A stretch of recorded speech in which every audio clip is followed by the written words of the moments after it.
राधा माधव के दिव्य मंगलमय चरित्र का हम सभी लोग श्रवण लाभ प्राप्त करेंगे। आज के इस कथा के एक दिवसीय अर्चक यजमान श्री गोविंद राम सेठ जी, इस संपूर्ण कार्यक्रम के प्रेरणा स्रोत परम श्रद्धेय श्री अजय याग्निक जी और आपके ज्येष्ठ भ्राता जो मुंबई में विराजते हैं याग्निक जी,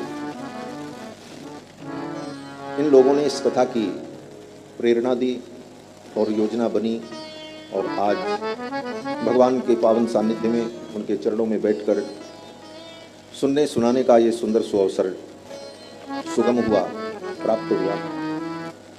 आज की कथा में पधारे सभी हमारे श्री वैष्णव आचार्यगण, विप्रगण, भगवत कथा रस रसिक, भगवत प्रेम पथपथिक धर्मानुरागी सज्जनों, श्रद्धामयी माताओं, भगवान की जब विशेष कृपा होती है तो जीव को सत्संग का सौभाग्य प्राप्त होता है और सत्संग के द्वारा ही तत्व ज्ञान की प्राप्ति होती है। भगवान जब विशेष कृपा करते हैं तो मानव जीवन प्राप्त होता है और मानव जीवन पाने के बाद जब भगवान की उससे भी बड़ी विशेष कृपा होती है तो जीव को सत्संग प्राप्त होता है और सत्संग में आकर भगवान के स्वभाव प्रभाव, भगवान के गुण को सुनकर जीव भगवान के स्वरूप को समझता है। भगवान को, परम तत्व को जानने और समझने के लिए श्रवण ही सबसे बड़ी विधि है। इसीलिए वेदों ने कहा श्रोतव्यो मंतव्यो निधिध्यासितव्यः। श्रवण से ही शुभारंभ होता है और भक्ति में भी प्रथम भक्ति श्रवण भक्ति ही बताई है। श्री प्रहलाद जी महाराज से जब उनके पिता ने पूछा कि गुरुकुल में तुमने क्या पढ़ा, कोई पाठ जो तुम्हें याद हो वो सुनाओ। तो प्रहलाद जी ने यही सुनाया कि मैंने 9 पाठ पढ़ लिया। बोले 9 पाठ पढ़ लिया? बोले हाँ। कौन कौन से पाठ पढ़े? तो प्रहलाद जी कहते हैं कि श्रवणम कीर्तनम विष्णु स्मरणम पाद सेवनम। नवधा भक्ति बताई। मैंने पहला पाठ पढ़ा है श्रवणम, भगवान की कथा सुननी चाहिए, ये पहला पाठ है। प्रहलाद जी की वाणी है, परम भागवत प्रहलाद जी की वाणी है कि श्रवणम, ये पहली पढ़ाई है। पहले हम भगवान की कथा को सुने और सुनने के बाद फिर आगे जो कुछ है, कीर्तनम, स्मरणम, पाद सेवनम, अर्चनम, वंदनम, दास्यम, सख्यम, आत्मनिवेदनम, यह अपने आप होने लग जाता है। हमको तो केवल श्रवण करना है और श्रवण में हमारी प्रवृत्ति हो गई तो आगे की सारी भक्ति तो अपने आप जीवन में आ जाती है, भगवान के अनुग्रह से, भगवान की कृपा से। और जब समझदारी उत्पन्न हो जाए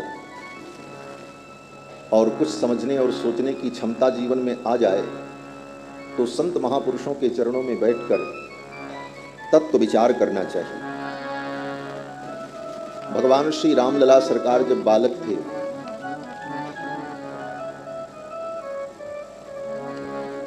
युवावस्था में प्रवेश हो रहा था और गुरुदेव वशिष्ठ ने राम जी को बैठाया और कहा, बड़ा सुंदर उपदेश दिया। यद्यपि राम जी को उपदेश की अपेक्षा नहीं है, वो परम तत्व है, परंतु लोक संग्रह के लिए गुरुदेव वशिष्ठ के चरणों में बैठकर राम जी भी उपदेश श्रवण करते हैं। और वशिष्ठ जी ने उपदेश क्या किया? वशिष्ठ जी ने कहा, राम बाल्ये गते विरति कल्पित केलिलोले। राम, जब बाल्यावस्था धीरे धीरे बीत जाए, दोर्दंड मंडित वयः, हमारी भुजाओं में कुछ शक्ति आ जाए, अपने से अपने कार्यों का सामर्थ्य करने का सामर्थ्य उत्पन्न हो जाए, तो सत्संगमयी पद पदार्थ, सत्संग करके संतों के चरणों में बैठ करके पद पदार्थ विशुद्ध बुद्धि, पद और पदार्थ का चिंतन करे और अपनी बुद्धि को, अपने विचार को शुद्ध करे और सुनने के पश्चात कुरियान नरः स्वगुण दोष विवेचनानि, और सत्संग सुनकर नर को चाहिए, मनुष्य को चाहिए कि वो अपने गुण और दोष पर विचार करे। और क्या विचार करे? बोले विचार करके जो गुण है उसे ग्रहण करे और जो दोष है उसका त्याग करे। सत्संग की बड़ी महिमा कही गई। देवर्षि नारद कहते हैं, भाग्योदयेन बहुजन्म समर्जितेन सत्संगमं च लभते पुरुषो यदा वै अज्ञान हेतु कृत मोह मदांधकार नाशम विधाय ही तदोदयते विवेकः। अनेक जन्मों के जब पुण्य प्रकट होते हैं, जीव का भाग्योदय होता है, तब सत्संगमं च लभते पुरुषो यदा वै, तब पुरुष को सत्संग की प्राप्ति होती है। और सत्संग का फल क्या है? अज्ञान हेतु कृत मोह मदांधकार नाशम विधाय ही तदोदयते विवेकः। अज्ञान का हेतु जो मोह है, उस मोह का नाश होता है और विवेक की उत्पत्ति होती है। सत्संग की अपूर्व महिमा कही गई और हम सभी लोग बड़भागी हैं कि श्रीमद् भागवत महापुराण के माध्यम से पवित्र विचार को, चिंतन को श्रवण करने के लिए उपस्थित हैं। और ये पितृपक्ष, आश्विन मास का पितृपक्ष, ये पितरों का पर्व चल रहा है। और इस काल में लोग पितरों की संतुष्टि के लिए पिंड दानादि कर्म, श्राद्धादि कर्म करते हैं। वेद का वचन है कि देव पितृ कार्याभ्याम न प्रमदितव्यम। देवता और पितरों के कार्य से प्रमाद नहीं करना चाहिए। देवताओं के कार्य से थोड़ा प्रमाद हो जाए तो चलेगा, होना नहीं चाहिए परंतु चलेगा। लेकिन पितरों के कार्य से अगर व्यक्ति प्रमाद करे तो नहीं चलेगा। क्यों? बोले पितृ असंतुष्ट हो जाते हैं और पितरों के असंतुष्ट होने पर बड़ी बड़ी आपत्तियां और विपत्तियां जीवन में आती हैं। पितरों के असंतोष से परिवार में परस्पर वैमनस्य उत्पन्न हो जाता है। पितरों के असंतोष से वंश की वृद्धि बाधित हो जाती है। अनेक प्रकार के उपद्रव खड़े हो जाते हैं। कारण कि पितर हमसे अपेक्षा रखते हैं कि अवसर आने पर यह मेरा पूजन करे और मेरे लिए जलदान, पिंडदान आदि कर्म संपादित करे, जिसे हम श्राद्ध कहते हैं। श्राद्ध का मतलब है श्रद्धार्थम इदम श्राद्धम। पितरों के प्रति श्रद्धा व्यक्त करने के लिए हम जो कर्म करते हैं उसी का नाम श्राद्ध है। दूसरा अर्थ यह भी है, श्रद्धया कृतम संपादितम तत्श्राद्धम। श्रद्धा पूर्वक पितरों के लिए हमने जिस कार्य का संपादन किया शास्त्र विधि से, उसका नाम श्राद्ध है। और अगर पितरों के लिए श्राद्ध न किया जाए तो श्राद्धम न कुरुते मोहात् तो रक्तम तस्य पिबन्ति ते। अगर पितरों के लिए श्राद्ध न करे तो पितर लोग उसका खून पीते। रक्तम पिबन्ति ते, रक्तम तस्य पिबन्ति ते। पितर लोग उसके रक्त का पान करते हैं, अर्थात प्रत्यक्ष आकर के रक्तपान नहीं करते, परंतु ऐसी परिस्थिति उत्पन्न कर देंगे कि आपका खून जलने लग जाएगा। वो कहते महाराज हमारा खून जल रहा है। पितर दिखाई नहीं पड़ते, परंतु पर्व आने पर पितर ये आकांक्षा करते हैं, इस प्रसन्नता से आते हैं कि मेरे वंश में उत्पन्न लोग मेरे लिए कुछ करेंगे। और जब वो आकर के इस प्रतीक्षा में रहते हैं और उस समय वंश के लोग पितरों के निमित्त श्राद्धादि कर्म नहीं करते तो पितरस्तस्य शापम दत्वा प्रयान्ति। फिर पितर उसे शाप दे करके जाते हैं, क्रोधित होकर के जाते हैं। इसलिए पितरों के लिए श्राद्धादि कर्म जो विहित है उसे भगवान की आज्ञा मान करके, आज्ञा कैंकर्य मान करके करना। यद्यपि हमारे वैष्णव सिद्धांत में भगवान की उपासना को छोड़कर किसी अन्य की उपासना विहित नहीं है, परंतु भगवान की आज्ञा मानकर, इसे आज्ञा कैंकर्य मान करके वैष्णव भी नित्य नियम से पितरों का तर्पण श्राद्धादि कर्म संपादित करते हैं। आज्ञा अनुज्ञा विभागेन द्विधा शास्त्रीय पद्धति। आज्ञा कैंकर्य और अनुज्ञा कैंकर्य। आज्ञा कैंकर्य क्या है? हमारे यहाँ तो वैष्णव सिद्धांत में भगवान का कैंकर्य ही परम विलक्षण मोक्ष है। अलग से कोई मोक्ष हमको मिलेगा वो शास्त्र में सब वर्णन है, परंतु हमारे आचार्य कहते हैं भगवान के कैंकर्य में हमारी अभिरुचि दृढ़ हो जाए और भगवान के कैंकर्य को करके हमारे उस कैंकर्य से भगवान को प्रसन्नता हो और फिर भगवान की वह प्रसन्नता देख करके हम प्रसन्न हों, यह वैष्णव धर्म है। तो भगवान का कैंकर्य क्या है? बोले आज्ञानुज्ञा, दो प्रकार के कैंकर्य।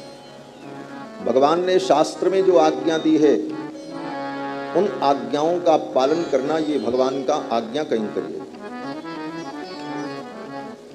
आज्ञा कैंकर्य क्या है? वे सत्यम वद धर्मम चर, ये जितने वचन हैं वेद के और जो जो कर्म आवश्यक हैं, नित्य कर्म हैं, उन नित्य कर्मों को और नैमित्तिक कर्मों को भगवान की आज्ञा मान करके करना, ये भगवान का आज्ञा कैंकर्य है। पितरों के निमित्त श्राद्धादि करने के बाद भी भावना यही की जाती है, अनेन श्राद्धेन पितृरूपी जनार्दन प्रियताम नमः। पितृरूपी जनार्दन भगवान ही है। एक बार एक प्रसंग मुझे याद आया, हमारे श्री गुरुदेव भगवान श्राद्ध करा रहे थे, हम लोग वहां बैठे थे। तो श्राद्ध में एक विधि आती है कि जब पितरों का परिवेषण किया जाता है, आसन देने के बाद, उनको अर्घ्य देने के बाद, पूजन करने के बाद अन्न का परिवेषण होता है। तो अन्न का परिवेषण करने के पहले एक विधि आती है बीच में कि थोड़ा अन्न और जल लेकर श्राद्ध भूमि के बगल में थोड़ी दूर पर उस अन्न का विसर्जन किया जाता है और वहाँ पर एक वाक्य बोला जाता है, एतद् भूस्वामी पितृभ्यो नमः। यह बोलकर एतदन्नम एतद् भूस्वामी पितृभ्यो नमः, ऐसा बोल करके वो अन्न जल दिया जाता है। वाक्यार्थ उसका ये हुआ कि एतदन्नम एतद् भूस्वामी पितृभ्यो नमः, यह अन्न इस भू के स्वामी को मैं दे रहा हूँ। तो जिसका श्राद्ध हो रहा था उन्हीं का घर था। तो हमने गुरुजी से कहा, गुरुजी ये जिसका श्राद्ध हो रहा है वही इस भूखंड के स्वामी थे, उन्हीं का तो घर है और उन्हीं के लिए श्राद्ध हो रहा है, तो ये अलग से एतदन्नम एतद् भूस्वामी पितृभ्यो नमः यह देने का तात्पर्य क्या है? तो गुरुजी ने मुस्कुराते हुए कहा, एतदन्नम एतद् भूस्वामी पितृभ्यो नमः अर्थात पृथ्वी के स्वामी तो भगवान हैं और पृथ्वी के संपूर्ण पृथ्वी के स्वामी भगवान हैं और भगवान जब अवतार लेकर इस धरती पर लीला करते हैं तो वो किसी को अपना पिता बनाते हैं। तो भगवान जो भूस्वामी हैं, लोक लीला में उनके जो पिता हैं, उनके लिए ये समर्पण किया जा रहा है, श्री दशरथ जी महाराज के लिए, श्री नंद बाबा के लिए, श्री वसुदेव जी के लिए। ऐसी उदात्त भावना, एतद् भूस्वामी पितृभ्यो नमः। तो श्राद्ध कर्म जो है, इस कर्म के द्वारा किसी न किसी रूप में भगवान की ही आराधना की जाती है। और जो श्राद्ध का अनुमोदन करता है और जो श्राद्ध करने की प्रेरणा देता है और जो श्राद्ध कर्म करता है, उन सबको समान पुण्य की प्राप्ति होती है। अगर हम श्राद्ध न कर सकें लेकिन लोगों को श्राद्ध की अगर प्रेरणा देते हैं, तब भी हमें पुण्य की प्राप्ति हो। और श्राद्ध के विषय में नियम है कि कुछ भी न हो, तुम्हारे पास साधन, फिर भी जो कुछ मिल जाए फल फूल उसी से श्राद्ध कर लो। अगर कुछ नहीं है तो साक से श्राद्ध कर दो। साक माने घास, साग सब्जी। एक कोई ब्राह्मण थे, श्राद्ध का दिन आया और श्राद्ध की तिथि में कुतप काल आया। कुतप काल होता है दिन में 11:26 से लेकर 12:25 तक।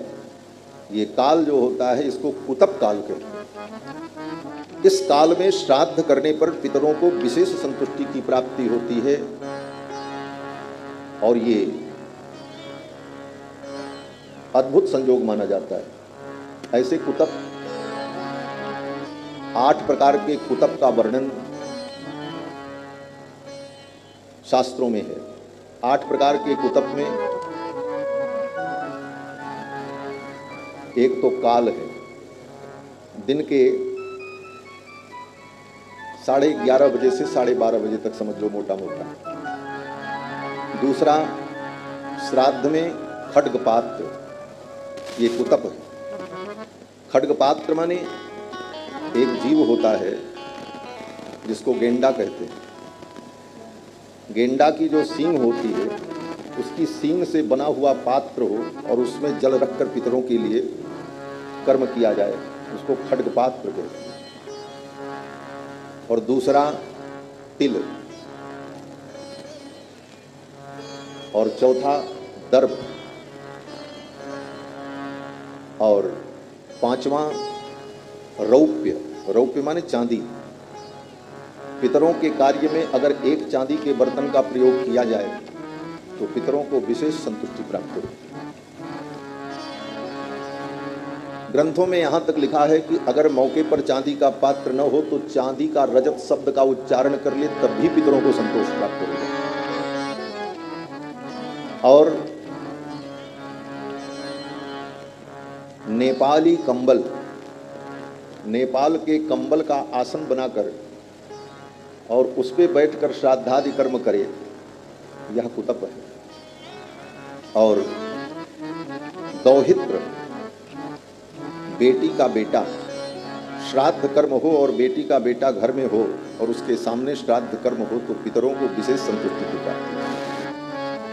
दौहित्र को भोजन कराया जाए तो पितरों को विशेष संतुष्टि की प्राप्ति होती। और योग्य विद्वान ब्राह्मण इन सब का संयोग बने तो वह श्राद्ध बड़ा ही उत्तम और दिव्य माना जाता है। तो एक कोई ब्राह्मण थे, श्राद्ध की तिथि आई और श्राद्ध करने के लिए उनके पास कुछ नहीं था। कैसे श्राद्ध करें? तो घास लेकर के आए। देवताओं ने कहा अगर कुछ नहीं है तुम्हारे पास तो घास ला करके गाय को खिला दो और भावना कर लो कि हे मेरे पितर आप संतुष्ट हो जाओ। तो गाय को ला करके घास खिला दिया तो उस घास खिलाने मात्र से पितरों को संतोष प्राप्त। अगर कुछ नहीं है श्राद्ध करने के लिए तुम्हारे पास और श्राद्ध की तिथि आ गई, वो कुतप काल आ गया, तो घास लेकर के गाय को खिला दो तो पितरों को संतुष्टि प्राप्त हो जाती। किसी ने कहा अगर घास भी न मिले तो क्या करें? पितृकाल आ गया, पितरों के तर्पण का श्राद्ध का काल आ गया और ऐसी विपन्नता, ऐसी स्थिति की हमारे पास घास भी न मिले कि हम पितरों को दे सकें। तो ऐसी स्थिति में शास्त्र कहता है दोनों हाथ को उठा करके ऐसे आकाश की ओर करके खड़े हो जाओ और पितरों से ये प्रार्थना करो कि श्राद्ध करने के लिए मेरे पास कोई वस्तु नहीं है, मैं अपने दोनों हाथों को आपकी ओर उठा रहा हूं, आप संतुष्ट हो जाओ। तो पितर इतने मात्र से संतुष्ट हो। अगर कुछ नहीं है तो उस तिथि को खुले मैदान में खड़े होकर आकाश में दोनों हाथों को उठा करके पितरों से क्षमा याचना कर लो पितर संतुष्ट हो जाते। तो श्राद्ध का बहुत बड़ा महत्व है। भगवान श्री राम ने स्वयं श्राद्ध किया, इसीलिए हमारे आचार्यों ने कहा रामादिवत वर्तितव्यम। ये नहीं कहा कि अन्य के समान आचरण करो, राम जी के समान आचरण करो। रामादिवत वर्तितव्यम, राम जी ने जैसा आचरण किया वैसा आचरण हमें करना चाहिए। राम जी गया में श्राद्ध करने गए और जब अपने पिता का श्राद्ध करने लगे, नारद पुराण में ये कथा है, जब श्राद्ध करने लगे तो उनके पिताजी प्रकट हो गए। पिंडदान ग्रहण करने के लिए उन्होंने हाथ आगे बढ़ाया तो राम जी ने कहा, पिताजी पिंडदान तो मैं आपको ही दूंगा, लेकिन आपके हाथ में नहीं दूंगा। क्यों? क्योंकि शास्त्र कहता है कुशो परिपिंडम दद्यात्, दर्भ के ऊपर पिंडदान किया जाता है। पहले बालू की वेदी बनाई जाती है, फिर वेदी का शोधन होता है, फिर रेखाकरण होता है, रेखाकरण करने के बाद उस पर दर्भ का आस्तरण होता है, फिर दर्भ का आस्तरण करने के बाद अवनेजन देने के बाद तब पिंडदान दिया जाता है। शास्त्र ये कहता है। तो राम जी ने कहा शास्त्र की विधि ये कहती है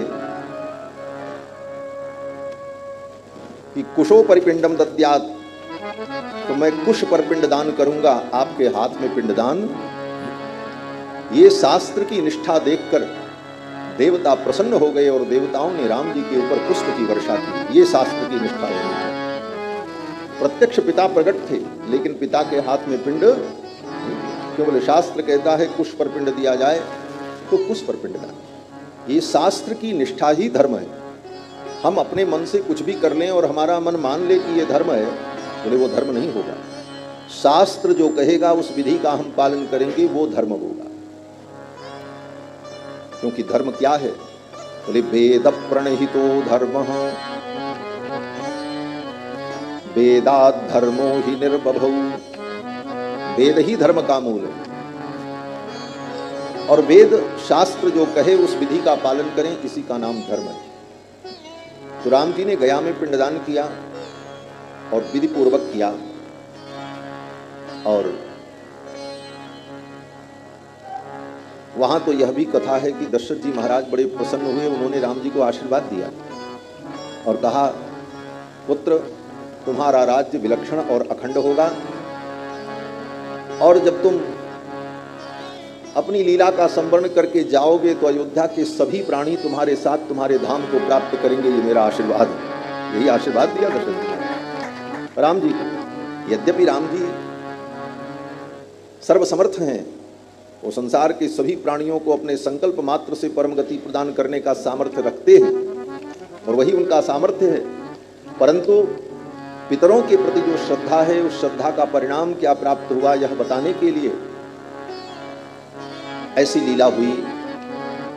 और दशरथ जी महाराज ने आशीर्वाद दिया राम जी को।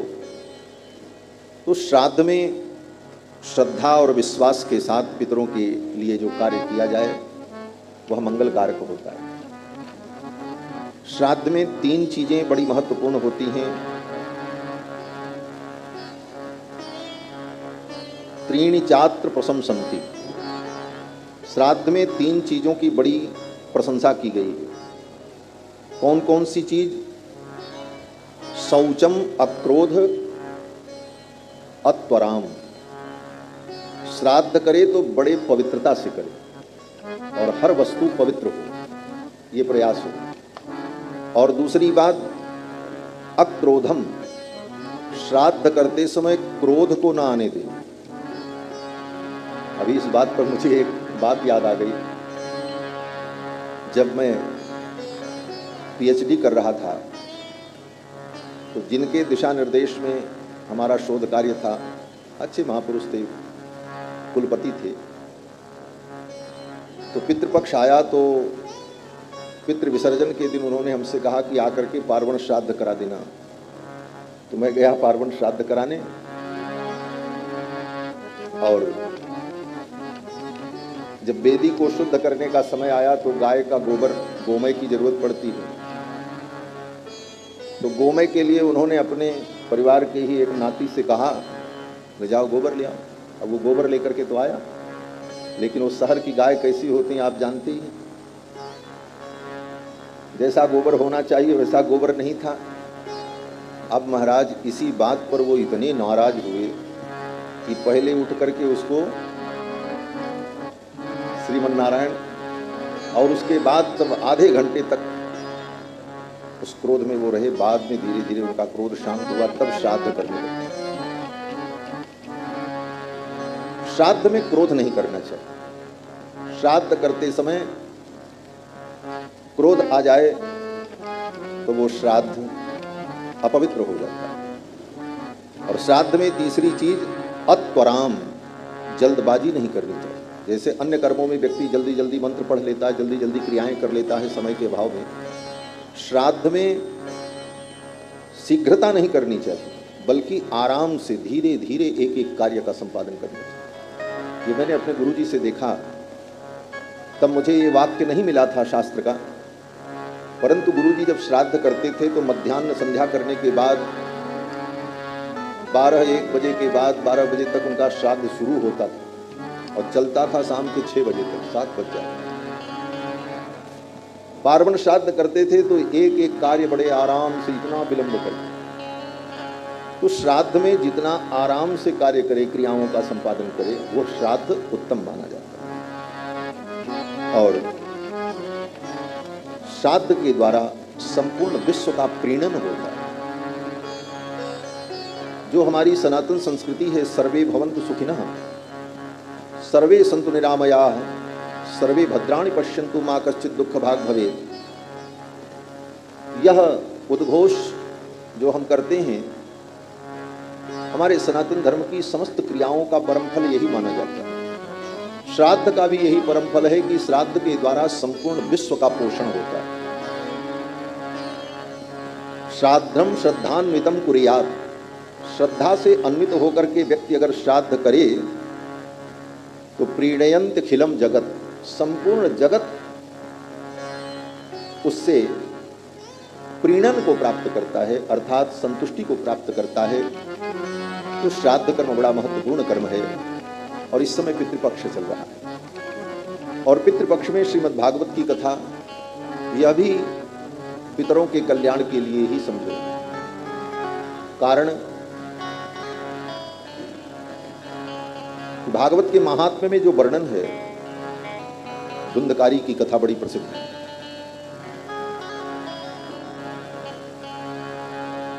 आत्मदेव नाम के एक ब्राह्मण थे, तुंगभद्रा नदी के तट पर निवास करते। हमें लगता है तुंगभद्रा यही कर्नाटका में ही है। तुंगभद्रा नदी तीरे,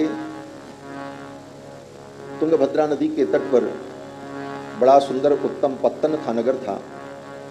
वहीं पर आत्मदेव नाम के ब्राह्मण रहते थे, बड़े विद्वान थे, तपस्वी थे, लेकिन उनके कोई संतान नहीं थी।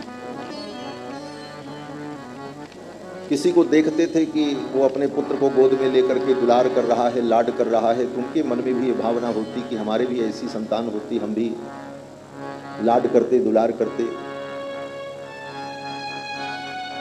बहुत प्रयास करने के बाद भी अनुष्ठान पूजा जो कुछ उनको समझ में आया सब किया, लेकिन संतान की प्राप्ति नहीं हुई। तो अत्यंत दुखित होकर मरने के लिए चल पड़े कि अब हम जाएंगे, मर जाएंगे। और मरने जा रहे थे तो रास्ते में एक सन्यासी मिल गए। सन्यासी जी पूर्व परिचित थे। सन्यासी जी ने पूछा, विप्र कहाँ जा रहे हो? तो आत्मदेव ब्राह्मण ने कहा, महाराज अब मरने जा रहा हूं। बोले क्यों मरने जा रहे हो? कारण बताया। तो सन्यासी जी तो वैराग्य संपन्न थे। उन्होंने कहा, मुंचा ज्ञानम प्रजारूपम गहना कर्मणो गति। हे विप्र, ये तुम्हारा अज्ञान है, पुत्र मोह में मत पड़ो। कर्म की गति बड़ी गहन है, बलिष्ठा कर्मणो गति ही, कर्म की गति बड़ी बलवान होती है। विवेकम तो समासाद्य, विवेक का आश्रय लो, ज्ञान का आश्रय लो। त्यज संसार वासनाम, इस संसार की वासना का त्याग करो। बोले महाराज लिखा है अपुत्रस्य गतिर नास्ति, जिसके पुत्र नहीं होता उसकी गति नहीं होती। वाक्य तो यही है, लेकिन ये वाक्य कितने अंश में प्रमाण है और कहां तक प्रमाण है, यह भी विचार का विषय होता है। अपुत्रस्य गतिर नास्ति, ये शास्त्र वचन है, और ये वचन अगर देखा जाए तो नारद जी के भी कोई पुत्र नहीं है, तो नारद जी की क्या गति नहीं होती? सनक सनंदन सनातन सनत कुमार सनकादिक, क्या उनकी गति नहीं होती? गति तो भगवान की कृपा से जीव की होती है। परम गति, उत्तम गति भगवान की कृपा से और जीव के अपने कर्मों से होती है। परंतु अपुत्रस्य गतिर नास्ति, ये वाक्य इसलिए है कि लोगों को गृहस्थ जीवन की प्रेरणा प्राप्त हो, जिससे ये संतति चलती रहे, ये परंपराएं चलती रहे। इस दृष्टिकोण से अपुत्रस्य गतिर नास्ति ये कहा गया। परंतु बिना पुत्र के जो हैं उनकी भी गति होती है। बड़े बड़े ऋषि मुनि, बड़े बड़े ऐसे तपस्वी हुए जिनके कोई संतान नहीं, लेकिन उनको भी परम गति की प्राप्ति होती। ब्राह्मण ने कहा महाराज हमारे पुत्र नहीं है, हमारी गति कैसे होगी? सन्यासी जी ने कहा भगवान का भजन करो, भगवान की उपासना करो, सदगति की प्राप्ति होगी। आत्मदेव ब्राह्मण ने कहा महाराज हमारी तो यही इच्छा है कि हमें संतान की प्राप्ति हो। सन्यासी जी ने ब्राह्मण के मस्तिष्क की रेखाओं को देखा और कहा देखो मैंने तुम्हारे भाग्य को पढ़ लिया। क्या पढ़ लिया? सन्यासी जी ने कहा शृणु विप्रमया तेद्य प्रारब्धम तु विलोकितम, तुम्हारे प्रारब्ध को मैंने देख लिया। सप्त जन्मावधि पुत्रो नैवच नैवच, 7 जन्मों तक अभी तुम्हें पुत्र की प्राप्ति नहीं होगी। ये जन्म क्या? तुम्हारे कर्म ऐसे हैं कि 7 जन्मों तक अभी तुम्हें पुत्र की प्राप्ति। इतना सुनते ही तो वो ब्राह्मण रोने लगा। बोले महाराज अब तो हम मरने के लिए नदी और कुआं में नहीं जाएंगे, अब तो यहीं मरेंगे। और वहीं सिर पटकने लगा। बोले महाराज मैं आपके चरणों में ही अपने सिर को फोड़कर यहीं मर जाऊंगा। मोहग्रस्त प्राणी को समझा पाना बड़ा कठिन हो। कितना भी ज्ञान विज्ञान सुनाओ, घूम फिर करके वो अपने मोह के बिंदु पर आ जाता है। और सच पूछो तो मोह ही समस्त व्याधियों का मूल है। गोस्वामी तुलसीदास जी महाराज कहते हैं मोह सकल व्याधिन कर मूला, मोह सकल व्याधिन कर मूला, ते तोहि उपजहि बहुतोला, ते तोहि उपजहि बहुसूला, ते तोहि उपजहि बहुसूला। मोह सकल व्याधि कर मूला, मोह ही समस्त व्याधियों का मूल है। और ते पुनि उपजहि बहुशूला, और मोह से ही सारे शूल और दुख उत्पन्न होते हैं।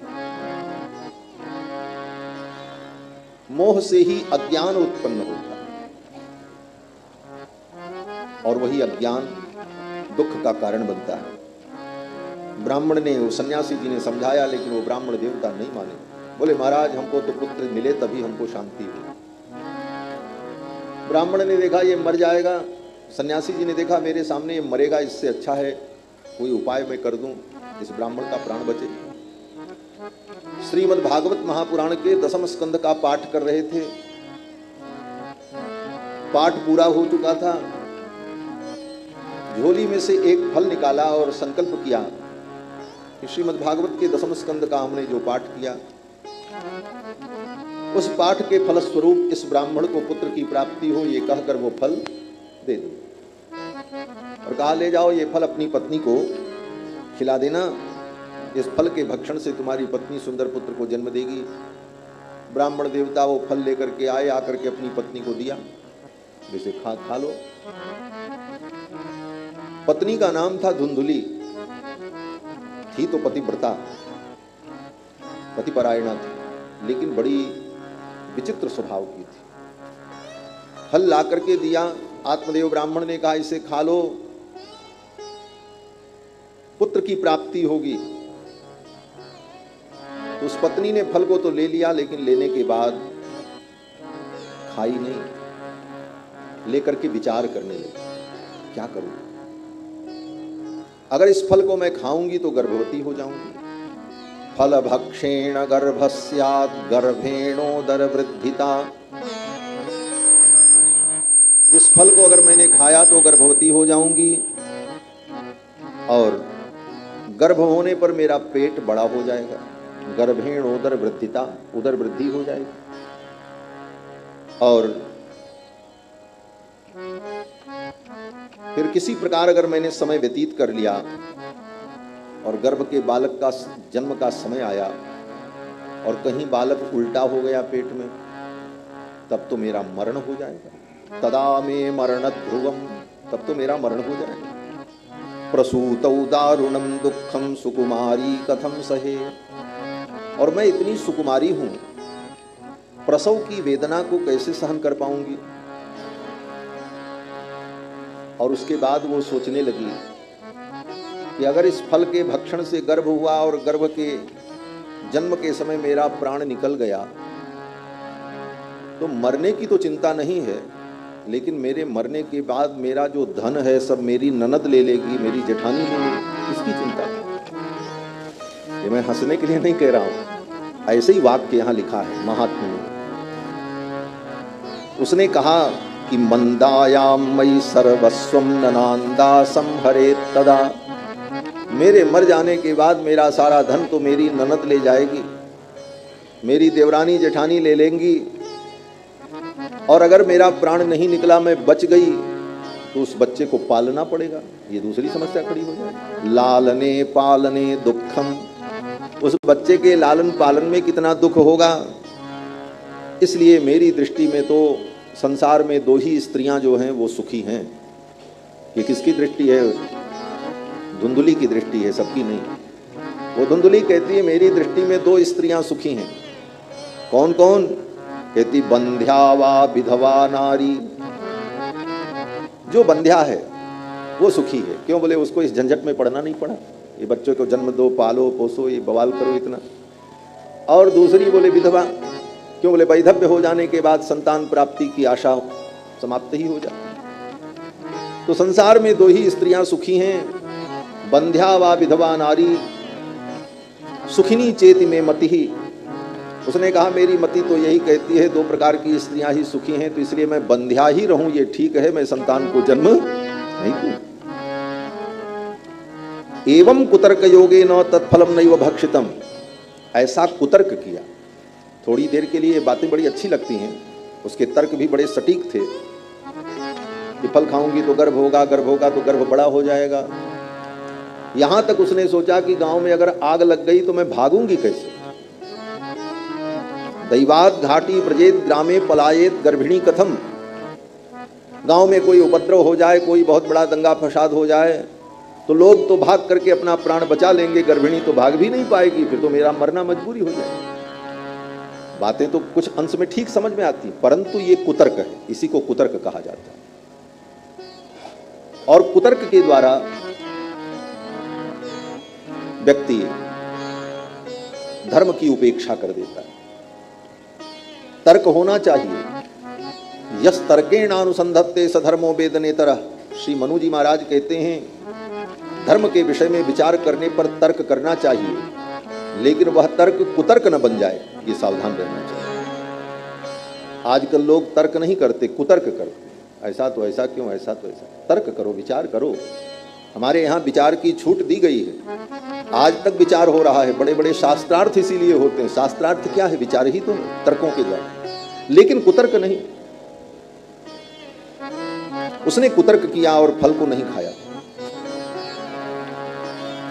अपनी बहन से कहा कि देखो तुम गर्भवती हो तो तुम ऐसा करो कि जब तुम्हारा बच्चा पैदा हो तो अपना बच्चा हमको दे देना, उसके बदले में मैं तुमको कुछ धन दे दूंगा, और तुम भी यहीं चली आना और बच्चे का यहीं पालन पोषण होगा, और मैं बता दूंगी कि यही बच्चा पैदा हुआ है। उनको तो पता चलेगा नहीं, गर्भवती होने का मैं नाटक करूंगी। बहन से मिलकर के उस धुंधली ने ये सब योजना बना ली और फल ले जाकर के गाय को खिला दिया कि फल की परीक्षा भी हो जाएगी कि फल खाने से लड़का होता है कि नहीं, क्योंकि गाय भी कभी गर्भवती नहीं होती थी। आत्मदेव ब्राह्मण के घर में जो गाय थी वो भी कभी बछड़े को जन्म नहीं दी। यहाँ तक कि आत्मदेव ब्राह्मण जो पेड़ लगाते थे उन पेड़ में वृक्ष में फल नहीं आते थे, कोई कर्म ऐसे थे दूषित कर्म। तो फल की परीक्षा हो जाएगी और इस उपद्रव से मैं बच जाऊंगी, यह सोच करके धुंधली ने वो फल गाय को खिला दिया। फल के प्रभाव से गाय गर्भिणी हुई और धुंधली ने भी गर्भवती होने का नाटक किया, मैं गर्भवती हूं। आत्मदेव ब्राह्मण बड़े प्रसन्न हुए, भगवान की बड़ी कृपा, मेरी पत्नी ने भी गर्भ को धारण किया और मेरी गाय भी गर्भवती है, अब तो दूधो नहाओ पूतो नहाओ, पुत्र भी होगा और घर में दूध भी होगा। दूधो नहाओ पूतो नहाओ। हमारे यहाँ उत्तर में जब किसी स्त्री को सासू रानी आशीर्वाद देती हैं तो यही कहती हैं, दूधो नहाओ पूतो नहाओ। तो आत्मदेव ब्राह्मण बड़े प्रसन्न हुए कि अब तो मेरे घर में दूध की नदी बहेगी और पुत्र का जन्म होगा। समय बीता, धुंधली ने अपनी योजना के अनुसार पुत्र को मंगा लिया और उधर गाय ने भी सुंदर बछड़े को जन्म दिया, लेकिन वो बछड़ा पूरा मनुष्य के समान, उसके कान केवल गाय के समान थे और पूरा शरीर मनुष्य के समान था। आत्मदेव ब्राह्मण बड़े प्रसन्न हुए, मैं तो एक पुत्र चाह रहा था, भगवान ने दो दो पुत्र दिए, ये भी मेरा पुत्र ही, पुत्र के समान मैं इसका पालन पोषण करूंगा और इसके सारे संस्कार करूंगा। और नाम रखा उसका गोकर्ण, गाय के समान जिसके सुंदर कान हो उसका नाम गोकर्ण। और फिर अपने बेटे का नाम रखने चले, वो धुंधली ने जिसको मंगा लिया था। अब गोकर्ण जी आत्मदेव को तो यही पता था कि ये मेरा बेटा है, उनको तो पता नहीं था सब कुछ। जब नामकरण करने चले तो धुंधली ने पूछा, क्या नाम इसका आप रखेंगे? तो आत्मदेव ब्राह्मण ने कहा, देखो मेरा नाम आत्मदेव, तो मेरे बेटे का नाम ब्रह्मदेव, मेरे नाम से मिलता जुलता कुछ नाम होना चाहिए। तो धुंधली बिगड़ गई, उसने कहा, आपका नाम आत्मदेव और बेटे का नाम ब्रह्मदेव, आपके नाम से जुड़ा नाम नहीं होगा। जन्म हमने दिया, दुख हमने सहा, पालन पोषण मैं करूंगी और नाम आपका होगा। बोले तब? धुंधली ने कहा, इसका नाम तो मेरे नाम से जुड़ा हुआ होगा। आत्मदेव ने कहा, क्या नाम होगा? धुंधली ने कहा, मेरा नाम धुंधली और इसका नाम धुंधकारी, इसका नाम धुंधकारी होगा। पुत्रस्य धुंधकारीति नाम मात्रा प्रतिष्ठितम। वेदव्यास जी कहते हैं ये नाम उसकी मां ने रखा।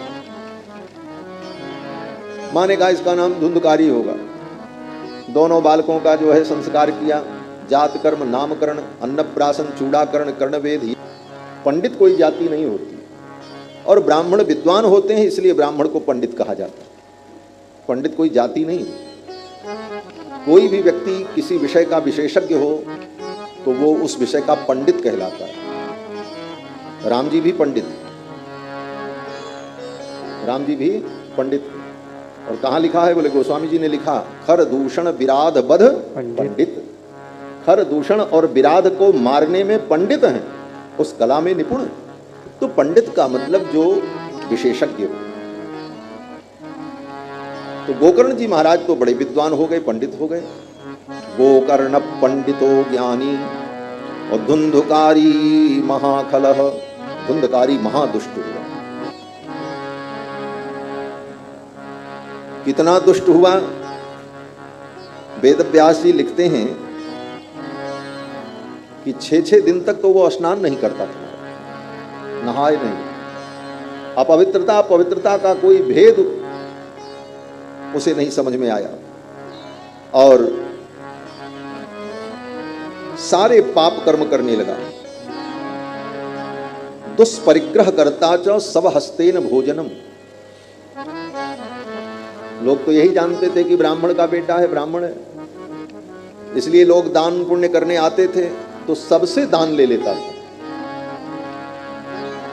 सबसे दान ले लेता था। इसका मतलब बोले दुष्परिग्रह करता च, जिसका दान नहीं लेना चाहिए उसका भी दान ले लेता।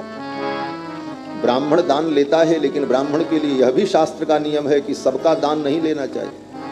जिसने धर्म पूर्वक धन कमाया हो, जिसका जीवन धर्ममय हो, उसी का दान लो, नहीं तो पापी व्यक्ति का दान लोगे तो उसका पाप उसी दान में बैठकर तुम्हारे घर में चला आए और तुम्हारा सर्वनाश कर। इसलिए दान भी बहुत विचार करके लेना चाहिए। वो तो सबसे ले ले महाराज। जब से ब्राह्मणों ने ये विचार छोड़ दिया तब से ब्राह्मणों का पतन होने लगा। किसका दान लेना किसका नहीं लेना ये विचार करके लेना चाहिए। और लोभ में पड़कर कहीं कोई दान दे दे और उसे ले ले, तो उस ब्राह्मण का पतन हो जाता है, उस ब्राह्मण का धर्म नष्ट हो जाता है, उस ब्राह्मण के कर्म भ्रष्ट हो जाते हैं। तो धुंधकारी तो ऐसे ही करता था, दुष्परिग्रह करता च स्वहस्तेन भोजनम, और मुर्दे के हाथ का भी भोजन उठा के खा जाता था। शव को जलाने के लिए जब घाट पर ले जाते हैं तो जलाने के पहले 5 पिंडदान होता है। जहां पर वो मरा वहां एक पिंडदान, फिर उसके घर के द्वार पर एक पिंडदान, फिर एक पिंडदान रास्ते में, फिर एक पिंडदान वहां जाकर के चिता स्थान पर। इस तरह 5 पिंडदान चिता जलाने के पहले किया जाता है। फिर वो 5 पिंड उस शव के हाथ में, मुर्दे के हाथ में रख दिया जाता है, तब चिता जलाई जाती है। तो लोग जब शवदाह करने के लिए जाते और पिंड उस मुर्दे के हाथ में रखते तो ये दूर से देखता रहता, जब मौका मिले तो जाकर के उठा के लेके भाग जाता, भाग जाए और जाकर के नदी के किनारे बैठ करके उसको प्रेम से खा करके पानी पी करके फिर घूमता था। ऐसा पतित था। सब हस्तेन भोजनम, चौरह सर्वजन द्वेषी, पैसा न हो तो चोरी भी कर लेता, ठगी कर ले, सारे पाप कर्म करने लगा। उसके पाप कर्म से आत्मदेव ब्राह्मण अत्यंत दुखी हो गए और एक दिन अपना घर छोड़कर मरने के लिए चल पड़े। ये वही आत्मदेव ब्राह्मण हैं जो एक दिन पुत्र के लिए मरने जा रहे थे, पुत्र नहीं, आज पुत्र के कारण मरने जा रहे हैं। यही संसार है। जिसके पुत्र नहीं है वो पुत्र के लिए मरना चाह रहा है, मर जाए, बेकार है जीवन। और कितने लोग इस दुनिया में ऐसे हैं जो पुत्र के कारण आत्महत्या कर लेते। दोनों उदाहरण आत्मदेव के जीवन में दिखाई पड़ा। आत्मदेव ब्राह्मण ने कहा अब तो मैं मर जाऊंगा, और मरने के लिए चले। और जब मरने जा रहे थे तो गोकर्ण जी ने इनको समझाया। गोकर्ण जी ज्ञानी थे। गोकर्ण जी ने कहा पिताजी आप मरने मत जाओ, क्यों आप मरना चाहते हैं? आत्मदेव ब्राह्मण ने कहा बेटा इस धुंधकारी के पाप से, इसके दुष्कर्म से मैं दुखी हो गया हूं, अब मैं जीना नहीं चाहता, मैं मर जाना चाहता। तो गोकर्ण जी ने समझाया। गोकर्ण जी ने कहा पिताजी आप विचार करो, आपका दुख आपके पुत्र के कारण नहीं है। बोले तब? ये सबके लिए उपदेश है, हमारे आपके लिए भी। गोकर्ण जी कहते हैं पिताजी आपका जो दुख है आपके पुत्र के कारण नहीं है, ये आपके मोह के कारण है। इसमें आपका मोह है इसलिए आप दुखी हो रहे हैं। जहां हमारा मोह होता है वहीं हमें दुख होता है। दुनिया में चोर और बदमाश की कमी नहीं है। कितने लोगों के बेटे पुत्र चोर बदमाश पाप कर्म करने वाले होते हैं, लेकिन हमको कोई दुख नहीं होता। सुन लेते हैं अच्छा हाँ ठीक है होगा, लेकिन अपना बेटा चोर बदमाश हो जाए तो दुख होता है। क्यों? बोले उसमें मोह है हमारा कि ये मेरा है। जहां मोह होगा वहीं दुख होगा। गोकर्ण जी ने कहा पिताजी देहे स्थिमां सिरुधिरेभिमतिं त्यजत्वं जाया सुतादिषु सदा ममतां विमुंच। गोकर्ण जी ने यही उपदेश किया पिताजी देहे स्थिमाम सुरुधिरे भिमतिम त्यजत्वम, ये अपना जो देह है हड्डी और मांस का बना हुआ, इसमें भी अपनी अभिमति मत रखो कि ये मेरा है। अगर इसमें भी मोह हुआ तो दुख ही होगा। और इस शरीर से उत्पन्न होने वाले जो अन्य शरीर हैं और जिन शरीरों का संबंध है उनमें भी मोह मत रखो। देहे स्थिमाम सुरुधिरे भिमतिम त्यजत्वम जाया सुतादिषु सदा ममताम विमुंच। पहला उपदेश तो यही है कि अपने ही शरीर में ममता मत रखो।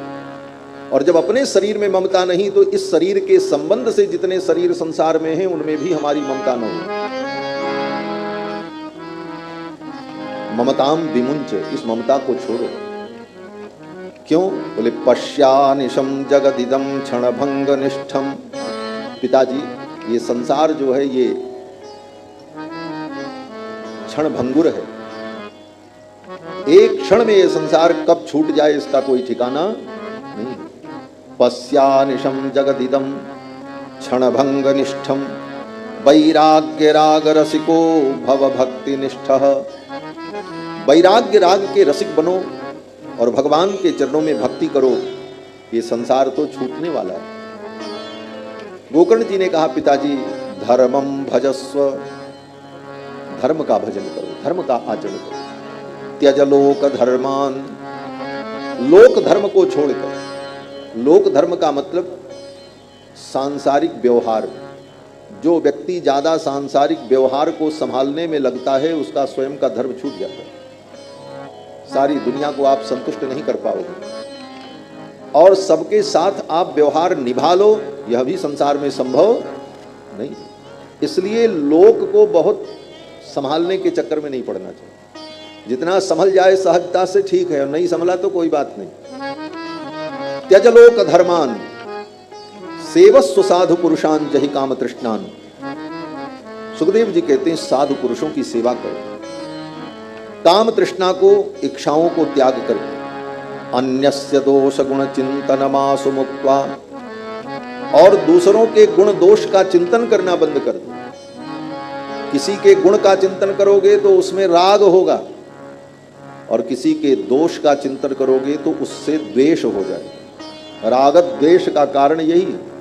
जिसमें हमें गुण दिखता है उसमें हमारा राग हो जाता है और जिसमें हमें दोष दिखता है उससे हमको द्वेष हो जाता है। अन्यस्य दोष गुण चिंतन मासु मुक्त्वा सेवा कथा रसमहो नितराम पिबत्वम। गोकर्ण जी ने कहा, पिताजी और काम हो सके न हो सके कोई बात नहीं, धर्म का भजन जितना हो ठीक है, लोक धर्म का त्याग हो ये भी ठीक है, साधु पुरुषों की जितनी सेवा बन पड़े ठीक है, लेकिन अन्यस्य दोष गुण चिंतन मासु मुक्त्वा, दूसरों के गुण और दोष का चिंतन तो तुरंत त्याग दो। अन्यस्य दोष गुण चिंतन मासु मुक्त्वा सेवा कथा रसमहो नितराम पिबत्वम। गोकर्ण जी कहते हैं, हे पिताजी भगवान की कथा को सुनो और भगवान की कथा में अपने मन को लगाओ। गोकर्ण जी के इस उपदेश को सुनकर आत्मदेव ब्राह्मण का मोह नष्ट हो गया। आत्मदेव ब्राह्मण ने कहा, बेटा तुम ठीक कहते हो, मैं क्यों मरने जाऊं? मरे धुंधकारी, उसका कर्म उसके साथ, मेरे कर्म मेरे साथ। और मरने का संकल्प उन्होंने त्याग दिया और प्रसन्न होकर के तीर्थ यात्रा करने के लिए चले गए। जाएंगे भजन करेंगे, वो जाने उसका काम जाने। और गोकर्ण जी महाराज भी तीर्थ यात्रा के लिए चले गए। धुंधकारी घर में रहता, घर का सारा धन सब लुटा दिया, घर के जितने बर्तन थे पात्र थे सबको बेच डाला महाराज।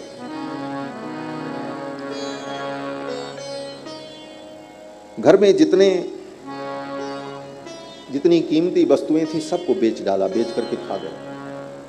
हमारे पूज्य महाराज श्री कहते थे कि धुंधकारी के पिताजी आत्मदेव ब्राह्मण जितना कथा वांच करके जजमानी करके बटोर बटोर रखे थे सब लुटा दिया। ये बर्तन बेचने का जब प्रसंग आता था तो पूज्य आचार्य चरण कहते थे कि पिताजी ने अनुष्ठान कर्मकांड कर करके जितना दान में चांदी सोने के बर्तन पाए थे, बेटे ने सब गंवा दिया, सब बेच करके खा गया महाराज। और जो कुछ घर में बचा था सब समाप्त कर दिया। माँ से कहा और कुछ हो तो लाओ। माँ ने कहा सब तो तुमने नष्ट कर दिया, आप कुछ बचा नहीं। तो अपनी माँ को खूब मारा। वो धुंधली बड़ी दुखी हुई, उसके पाप कर्मों का फल तो उसे मिलना ही था। और धुंधली जाकर के एक कुएं में कूद गई और आत्महत्या कर ली। धुंधली मर गई। धुंधकारी ने कहा चलो अच्छा ही हुआ, अब तो घर खाली हो गया, अब तो हम सुख से रहेंगे। 5 वेश्याओं को ला करके अपने घर में रख लिया, पण्य बधुओं को, और उन्हीं के लिए वो चोरी करता, सारे पाप कर्म करता। एक दिन बहुत बड़ी चोरी की, ढेर माल लेकर के आया, ढेर सारा। वो पण्य बधुएं बड़ी प्रसन्न हुई, आज तो बड़ा माल लाया है ये। तब तक एक ने कहा कि देखो इतनी बड़ी चोरी है, अब तो ये बात बहुत बड़ी होगी, राजा के सिपाही इसे ढूंढेंगे और अगर ये पकड़ा गया तो इसके साथ हम लोग भी पकड़े जाएंगे। इससे अच्छा है कि अब इससे हम लोग अपना संबंध तोड़ लें।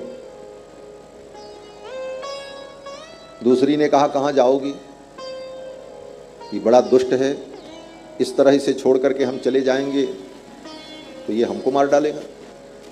तो 5 ने मिलकर के निर्णय किया कि ये हमको मारे उसके पहले हम लोग मिलकर के इसको मार डालें और यहां से निकल चले। और 5 पण्य बधुओं ने मिलकर के धुंधकारी को मार डाला। रात में जब वो घूम करके आया, अनेक प्रकार के दुष्कर्म वो करता ही था। शराब पी करके, सुरा पी करके आया, नशे में धुत था। जब बिस्तर पर सोया तो उन स्त्रियों ने रस्सी लेकर के उसी खाट में उसे लपेट लपेट करके बांध दिया धीरे धीरे। उसको पता ही नहीं चला, वो सो रहा था नशे में। खाट में लपेट लपेट करके जब उसे बांध दिया और तब उसके बाद लाठी डंडा लेकर के उसे मारने लगी। अब वो उठ भी ना पावे क्योंकि बंधा था उसी खाट में। बहुत मारा फिर भी वो मरा नहीं पड़ता, बड़ा मजबूत था। जब नहीं मरा तो सब ने क्या किया, सब ने कहा इसके मुख में आग रख दो, इसकी श्वास अवरुद्ध हो जाएगी, मर जाए। चूल्हे में से आग लाकर जलती हुई लकड़ी को उसके मुख में डाल दिया, हाथ पैर तो बंधे थे। तप्तांगार समूहाश्च तन्मुखे ही विचिक्षिपुः, जलती हुई लुकाठी को उसके मुख में डाल दिया। श्वास अवरुद्ध हो गई, मुख जल गया और तब तक उसके मुख में लकड़ी को, जलती हुई लकड़ी को डाले रही वो सब, जब तक वो मर नहीं गए, तड़प तड़प करके मर।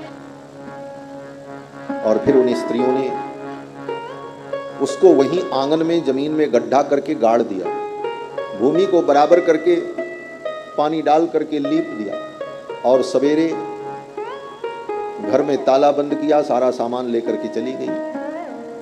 किसी को यह रहस्य पता न चला। गोकर्ण जी महाराज जब तीर्थ यात्रा करके लौटे तो घर में जब आए गोकर्ण जी, घर का दरवाजा खोला, ताला खोला और संध्या वंदन करके जब विश्राम करने लगे तो रात्रि में धुंधकारी प्रेत, वो प्रेत हो गया, अकाल मृत्यु हुई थी। उसका श्राद्ध कर्म इत्यादि हुआ नहीं था, पिंडदान किसी ने किया नहीं। जो दूसरे का पिंडदान न होने दे, दूसरे का पिंड खा जाए, उसका कौन पिंडदान करेगा। इस पाप के कारण वो प्रेत बन गया। और जब धुंध को गोकर्ण जी महाराज आए, विश्राम कर रहे थे तो प्रेत प्रकट हो गया।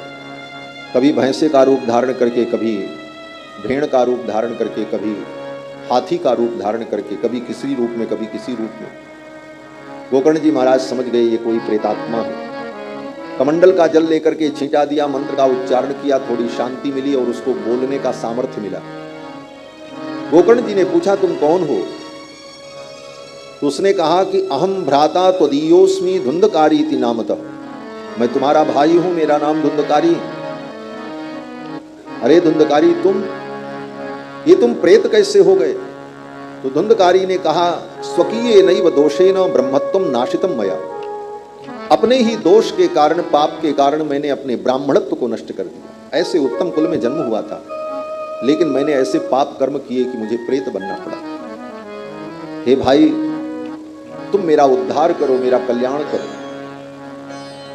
फिर तो गोकर्ण जी महाराज ने कहा कि तुम्हारे लिए तो मैंने गया में श्राद्ध किया और तुम्हें मुक्ति नहीं मिली। तो धुंधकारी ने कहा, एक बार नहीं 100 बार गया में मेरा श्राद्ध करो, लेकिन मुझे मुक्ति की प्राप्ति नहीं होगी, क्योंकि मैंने बहुत पाप किया। गया श्राद्ध सते नापि मुक्तिर में न भविष्यति। 100 बार गया में मेरा श्राद्ध हो, फिर भी मुझे मुक्ति की प्राप्ति नहीं होगी, मैंने ऐसे ऐसे पाप किए। तब गोकर्ण जी महाराज ने कहा, अच्छा मैं कोई उपाय करता हूं। रात बीती, सवेरा हुआ, सूर्य भगवान को अर्घ दिया और सूर्य भगवान से पूछा, हे भुवन भास्कर, हे मरीच माले, आप सकल वेद शास्त्र के स्वरूप हैं, आप कृपा करके बताओ, गया श्राद्ध करने पर भी जिसकी मुक्ति न हो, उसकी मुक्ति के लिए क्या करना चाहिए। तो सूर्य भगवान के किरणों से आवाज आई, सूर्य भगवान की किरणों से शब्द प्रकट हुए और सूर्य भगवान ने कहा कि इसके लिए श्रीमद् भागवत की कथा का अनुष्ठान 7 दिनों तक विधि पूर्वक भागवत कथा का अगर अनुष्ठान हो और इसे निमित्त बनाकर इसे भागवत सुनाओ तो इसका उद्धार हो जाएगा। और इसके लिए एक प्रतिनिधि जजमान, किसी ब्राह्मण को प्रतिनिधि जजमान बना करके बैठाओ। वैष्णवम ब्राह्मणम मुख्यम श्रोतारम परिकल्प्य सह। फिर तो गोकर्ण जी महाराज ने एक ब्राह्मण को प्रतिनिधि जजमान बनाया और श्रीमद् भागवत की कथा का अनुष्ठान किया। आषाढ़ के महीने में, आषाढ़ के शुक्ल पक्ष की 9वीं तिथि से लेकर के श्रावण की पूर्णिमा तक 7 दिनों तक भागवत कथा का अनुष्ठान किया। वो धुंधकारी प्रेत कथा मंडप में आया और एक बांस था, उसी बांस के अंदर बैठ करके वो कथा सुनने लगा। वायु रूप था, प्रेत का स्वरूप तो वायु रूप होता है। उस बांस में आकर वो बैठकर कथा सुनने लगा और 7 दिन उसने कथा सुनी। 7वें दिन वो बांस बीच से फट गया और धुंधकारी को प्रेत योनि से मुक्ति की प्राप्ति हो गई।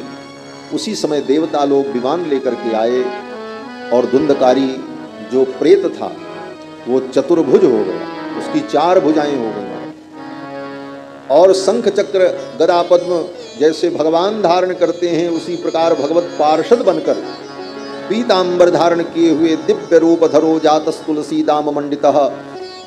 उसका दिव्य रूप हो गया, गले में तुलसी की माला, पीतवासा घनश्यामो, और सुंदर पीतांबर पहने हुए, मुकुटी कुंडलान्वितः, मस्तक पर मुकुट, कानों में कुंडल, सुंदर भगवान नारायण का पार्षद बन गया और विमान में बैठ करके भगवान के धाम को जाने लगा।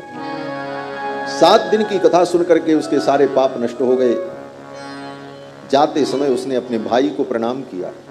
ननाम भ्रातरम सद्यो गोकर्णमिति चाब्रवीत।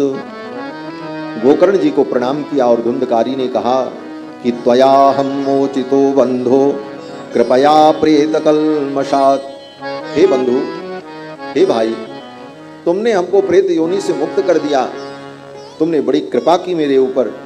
धन्या भागवती वार्ता प्रेत पीड़ा विनाशिनी। ये भागवत की वार्ता कितनी अद्भुत है जो प्रेत पीड़ा का विनाश कर देती।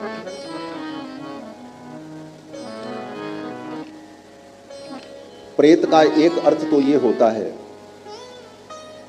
जो सामान्यतया लोग समझते हैं भूत प्रेत, लेकिन प्रेत का जो शाब्दिक अर्थ है, प्रेत माने प्रकृष्ट रूपेण गतः प्रेतः, जो हमसे इतनी दूर चला गया है कि अब लौट करके वो आने वाला, उसको कहते हैं प्रेत। इसीलिए हर मरने वाले व्यक्ति को प्रेत कहा जाता है, ये नियम है।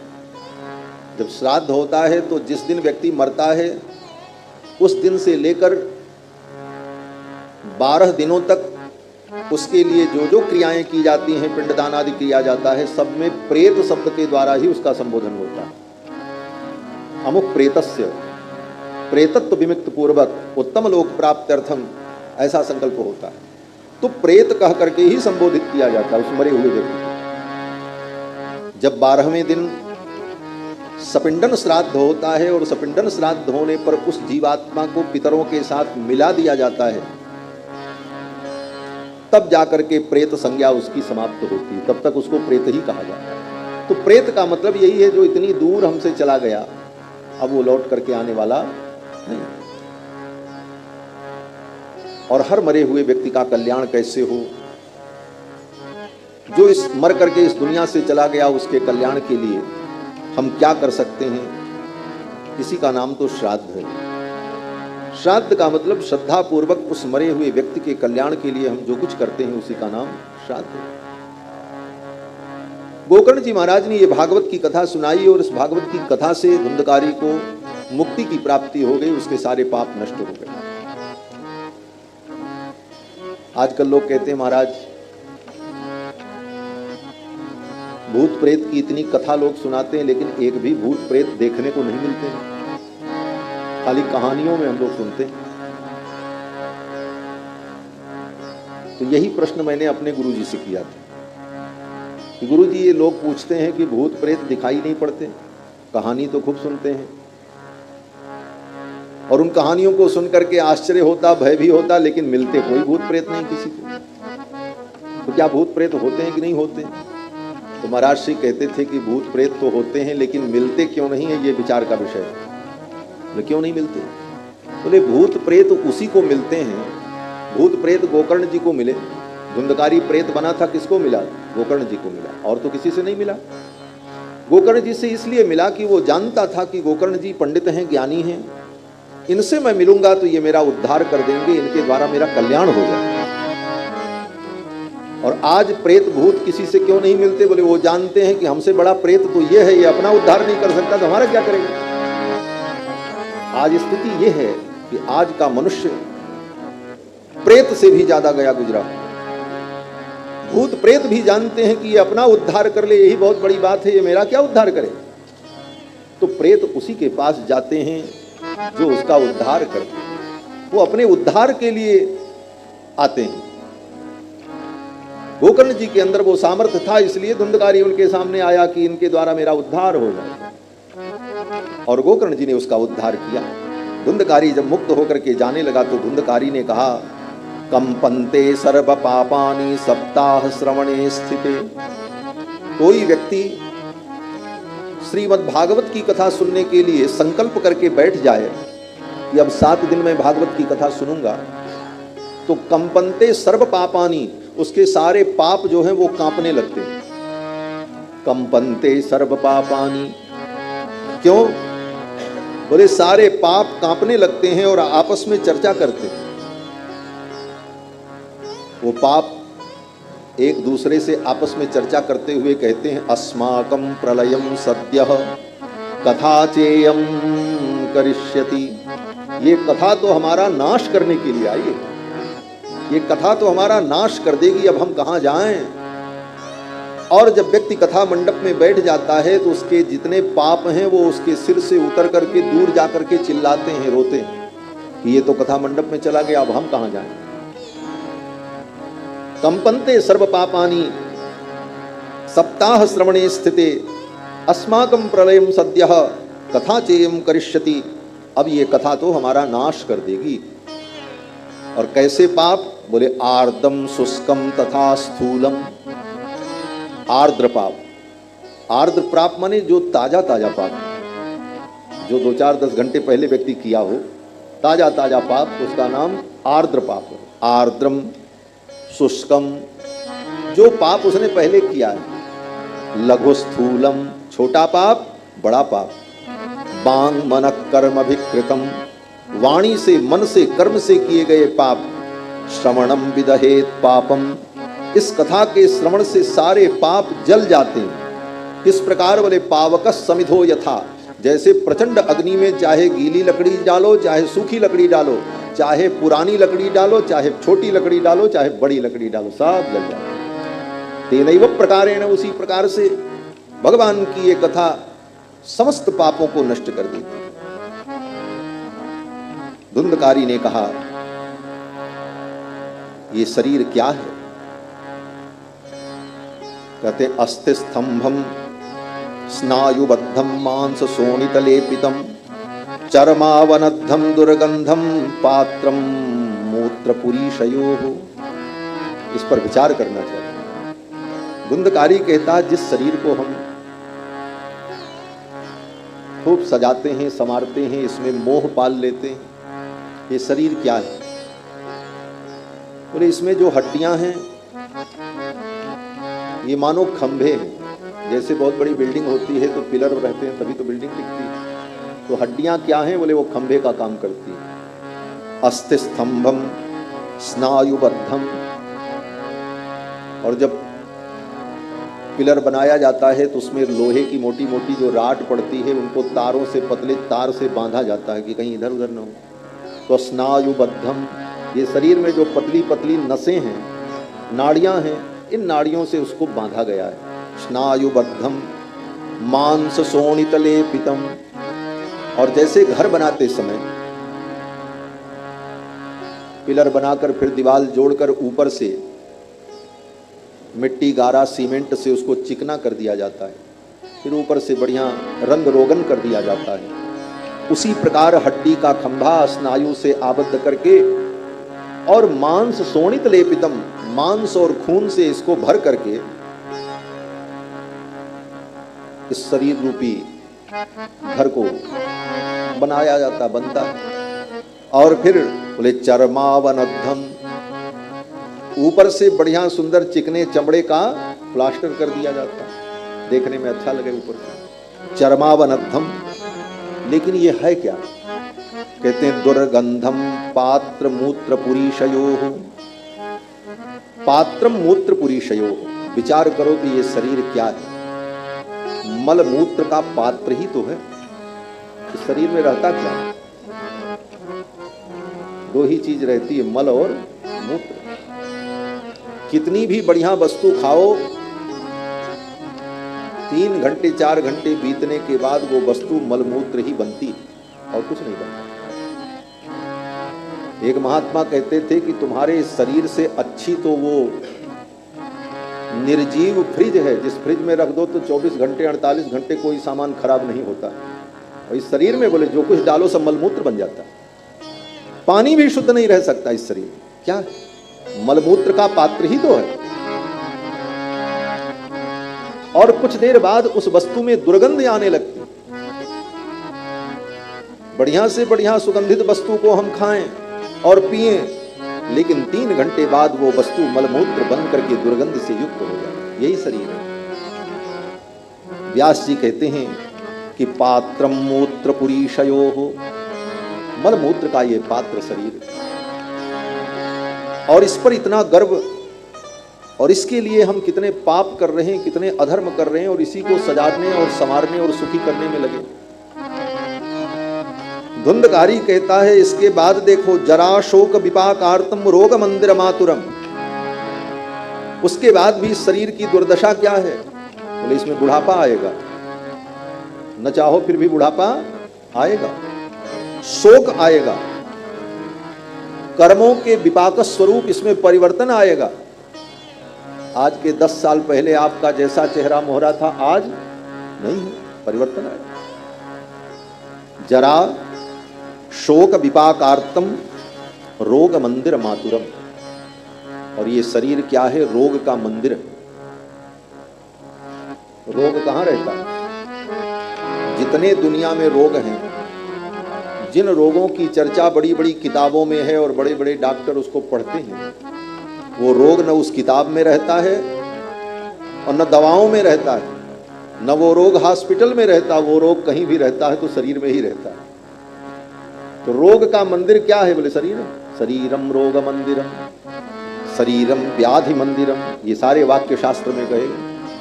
तो ये शरीर क्या है? बोले व्याधि का मंदिर है, रोगों का घर है। दुष्पूरम, ये बात इसलिए धुंधकारी कह रहा है कि शरीर से जब तक हमको वैराग्य नहीं होगा तब तक भगवान के चरणों में अनुराग नहीं होगा। जब तक हम शरीर में ममता रखेंगे तब तक भगवान की ओर हमारी अभिरुचि नहीं होगी। धुंधकारी कहता दुष्पूरम, आज तक इस शरीर की पूर्ति नहीं हुई। कितना भी इसे खिलाओ पिलाओ, आज तक इसका पेट भरा नहीं। 4 घंटे पेट भरा रहेगा, 4 घंटे के बाद फिर भूख लगेगी, फिर खिलाओ। दुष्पूरम, आज तक इसका पेट भरा नहीं। दुष्पूरम। और कितना खा गया बोले जोड़ो, बचपन से लेकर आज तक हजारों कुंटल तो पानी पी गए होंगे और हजारों कुंटल अनाज खा करके पचा दिया। कितनी वस्तुएं खा करके पचा गए, लेकिन आज तक भूख नहीं मरी, फिर वही स्थिति बनी। दुष्पूरम। दुष्पूरम दुर्धरम दुष्टम सदोषम क्षणभंगुरम। और दुर्धरम, इस शरीर को धारण करने में कितनी कठिनाई होती है। दुष्टम, और इस शरीर में कितने दोष हैं। और क्षणभंगुरम, और इतना होने के बाद भी ये कब खत्म हो जाए ये पता भी नहीं। बैठे बैठे मर जाओ, सोते सोते मर जाओ, चलते चलते मर जाओ, कोई कहीं भी मर जाए। और इस शरीर में हमारी इतनी आसक्ति है,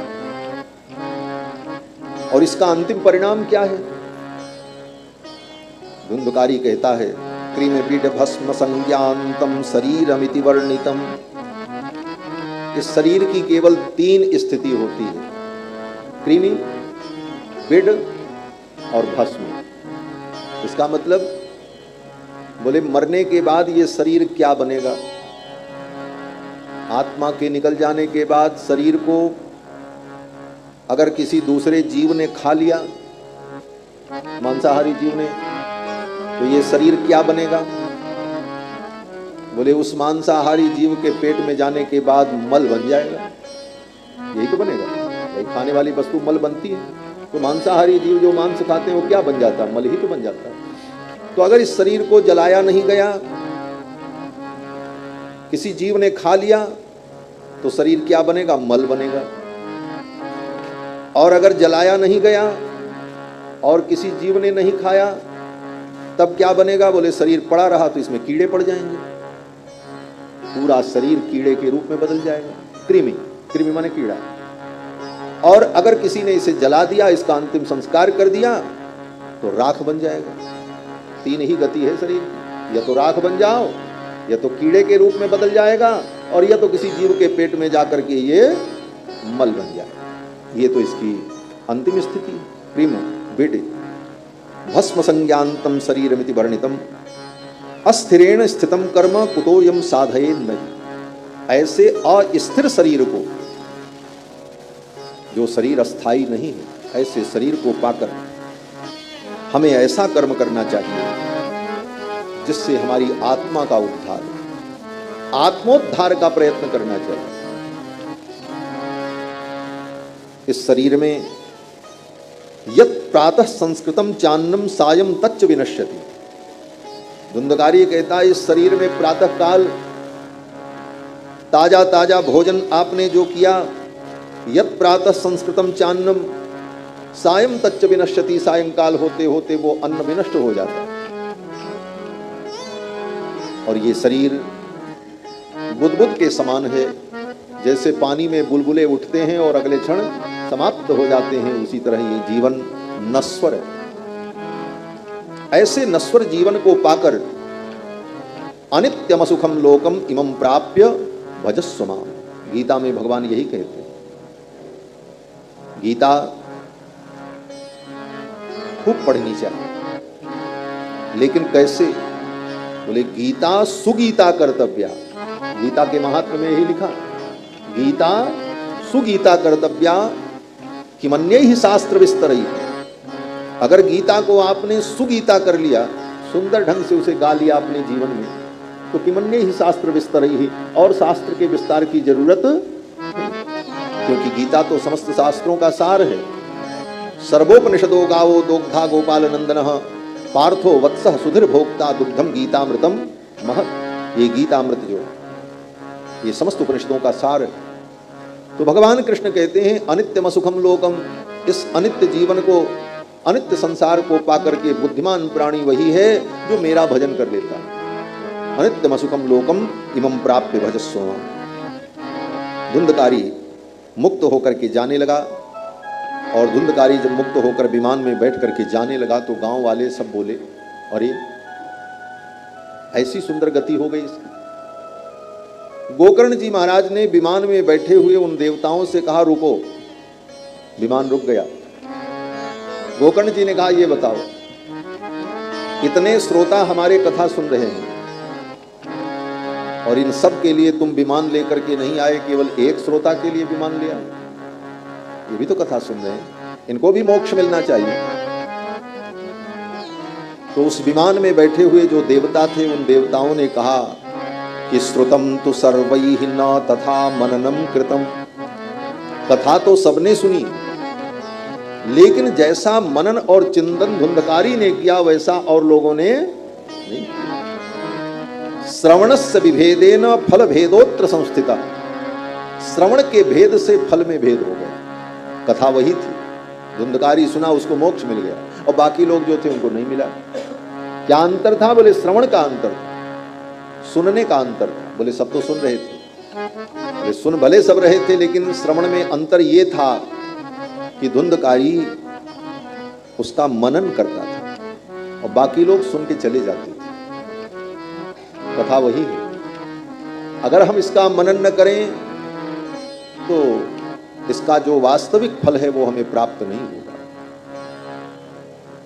इसीलिए वेदों ने कहा श्रोतव्यो मंतव्यो निदिध्यासितव्यो। सुनो, मनन करो और उसका निदिध्यासन करो। सुनो और सुनने के बाद उसका मनन। मनन क्या है? बोले बार बार उस पर विचार, इसका नाम मनन है। कथा सुन करके हम जाएं, कथा में कोई बात अच्छी लगी, कथा में कहा गया सत्य बोलो, और सत्य बोलने का फल क्या है वो बताया गया, तो कथा सुनने के बाद उस पर बार बार विचार करो। ऐसा कहा था, प्रमाण दिया था, वेद में लिखा है, शास्त्र में लिखा है। सत्य का फल ये है। इस तरह बार बार हम उस पर विचार करें और विचार करने के बाद उसे हम स्वीकार कर लें। अब आज से हम झूठ नहीं बोलेंगे, सत्य का फल इतना उत्तम होता है, अब आज से हम सत्य ही बोलेंगे, ये संकल्प करें। इसी का नाम निदिध्यासन है। तो कथा तो हम सुन लेते हैं, लेकिन कथा के सुनने के बाद न उसका हम मनन कर पाते हैं, न उसका हम निदिध्यासन कर पाते हैं, इसीलिए फल नहीं मिलता। कथा में सुनते हैं सत्य की बड़ी महिमा है, सत्यम वद धर्म न दूसर सत्य समाना। सत्य के समान दूसरा कोई धर्म नहीं है।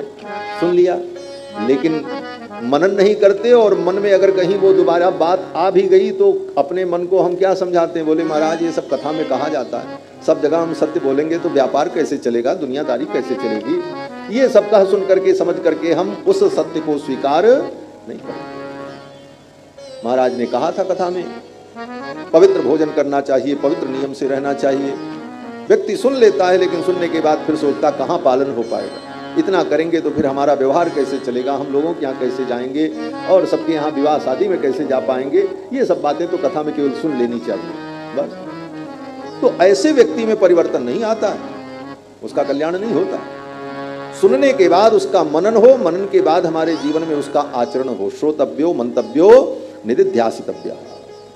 बाकी लोग जो कथा सुनते थे वो सुन के चले जाते थे, और जब तक सुनते थे तब तक उनका मन आधा कथा में आधा घर में लगा रहता था। कथा तो समाप्त होगी 7 बजे, अभी जाके भोजन बनाना है।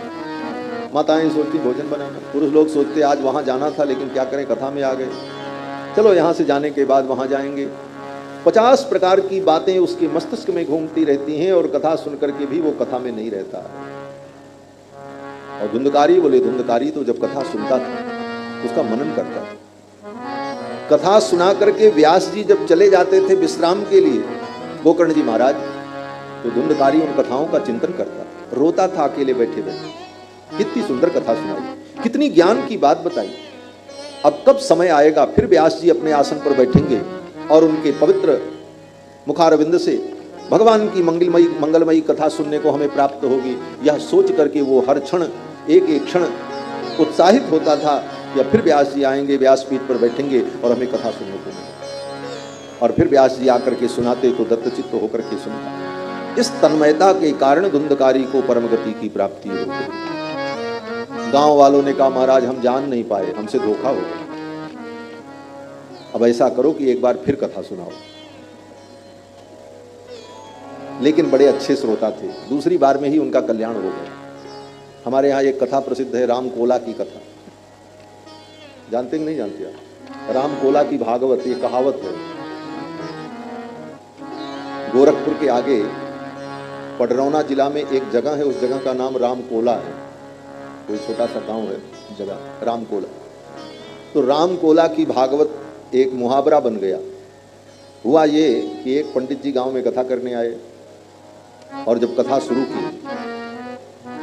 तो आधे घंटे उन्होंने कथा सुनाई, तब तक 2-4 श्रोता आ गए। फिर वो अपना काम धाम निपटा करके बोले महाराज हमको आने में देर हो गई, अब आप ऐसा करो कि जहाँ से आप शुरू किए थे वहीं से फिर सुनाओ, हमारा वो विषय छूट गया है तो हम भी सुन लेंगे।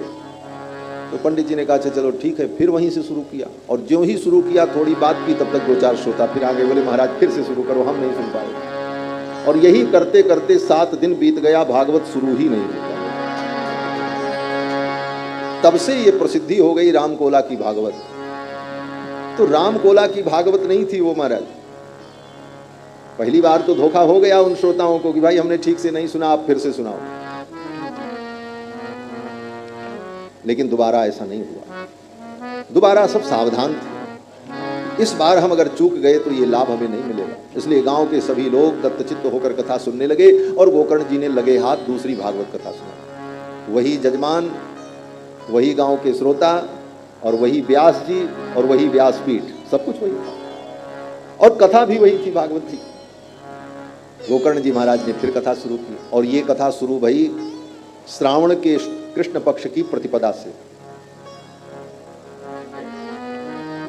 आषाढ़ के शुक्ल नवमी से पूर्णिमा, गुरु पूर्णिमा तक तो धुंधकारी को कथा सुनाई, वो मुक्त होकर चला गया।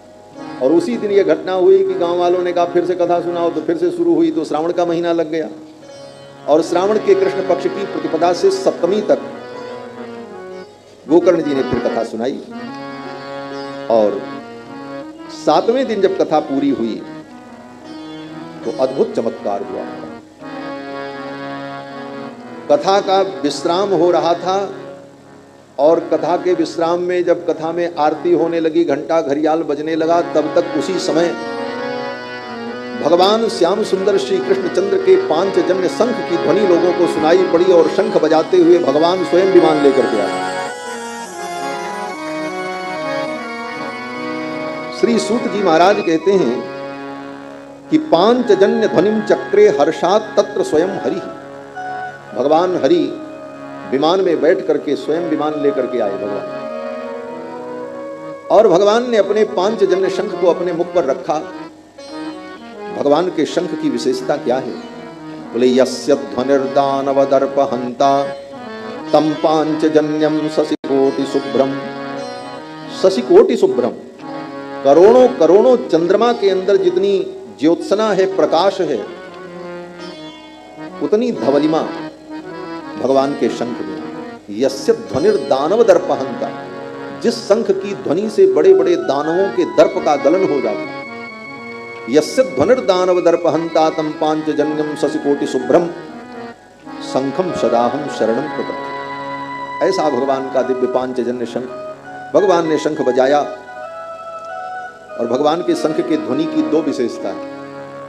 जो दुष्ट हैं, दानव हैं, उनके दर्प का दलन हो जाता है, और जो भगवान के भक्त हैं उनके हृदय में हर्ष उत्पन्न हो जाता है। दानवों के बीच में जाकर भगवान जब शंखनाद करते हैं तो दानवों का हृदय विदीर्ण हो जाता है, यस्य ध्वनिर्दानव दर्पहंता। और भक्तों के बीच में आकर के जब भगवान अपनी शंख ध्वनि करते हैं तब बोले कहते हैं हर्षात तत्र स्वयं हरि। उन भक्तों के हृदय में हर्ष उत्पन्न हो जाता है। भक्तों के हृदय को आनंद प्रदान करने वाला पांचजन्य शंख। भगवान ने शंख बजाया और फिर विमान से उतरकर भगवान ने गोकर्ण जी को गले लगा लिया। गोकर्ण जी ने भगवान के चरणों में प्रणाम किया और गोकर्ण जी को भगवान ने गले लगाया और जितने श्रोता थे सब चतुर्भुज हो गए और भगवान ने कहा सब विमान में बैठो और चलो मैं सबको लेने आया। गांव के सब लोग उस विमान में बैठ गए, गोकर्ण जी महाराज भी उस विमान में बैठे और फिर विमान को लेकर के भगवान गोलोक चले। गांव में एक व्यक्ति भी नहीं बचा महाराज। सूत जी उदाहरण देते हैं, ऐसी घटना लाखों वर्षों बाद हुई। ऐसी घटना कब हुई थी? सूत जी कहते हैं 9 लाख वर्ष पहले हुई थी। और कहां पर हुई थी? बोले अयोध्या में हुई थी। जब राम जी अपने धाम जाने लगे तो संपूर्ण अयोध्या वासियों को लेकर के चले गए, कोई नहीं बचा अयोध्या में। अयोध्या वासिनः पूर्वम यथा रामेण संगताः, जिस प्रकार अयोध्यावासी राम जी के साथ उनके धाम चले गए, तथा कृष्णेन ते नीता गोलोकम योगी दुर्लभम, उसी प्रकार भगवान कृष्ण उन गांव वासियों को सबको लेकर गोलोक चले। तो इस कथा को सुनकर धुंधकारी जैसे प्रेत को मुक्ति की प्राप्ति हो गई। गांव के सभी लोग गोलोक के अधिकारी हो गए। भगवान की ये कथा, भागवत की कथा, बड़े से बड़े पापियों का उद्धार करने वाली है। श्रद्धा भाव से इस कथा का अनुष्ठान करे, व्यक्ति श्रवण करे, तो उसके जो पितर हैं, जो दुर्गति को प्राप्त हो रहे हैं, उन पितरों का भी परम कल्याण हो जाता है। और पितृपक्ष में श्रीमद् भागवत की कथा का हम सभी लोग आश्रय ले रहे हैं। निश्चित रूप से इस कथा के प्रभाव से हमारे पूर्वजों का भी परम कल्याण होगा। इस भावना से इस कथा का जो महात्म्य है, पद्म पुराण में वेदव्यास जी ने बड़े विस्तार से वर्णन किया है।